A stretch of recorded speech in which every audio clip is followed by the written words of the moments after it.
Hi, let me show you how you can customize lock screen on POCO F7. So first you have to go to the settings and from here navigate to personalization and now click on lock style and here you can click customize.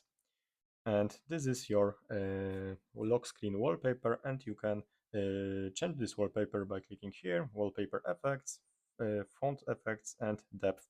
So also you can edit this clock style like here.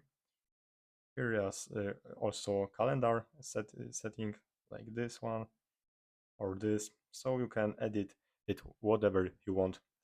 So also here you can add some some text. So let's take hello for example, and also like font effect.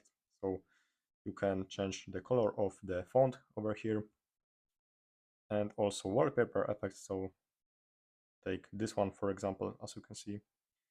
Now you have to click apply, and you can apply this wallpaper to home screen as well. So now let's take only lock screen, and now let's check how it looks like. It looks like this. So that's all. Thanks for watching and subscribe this channel.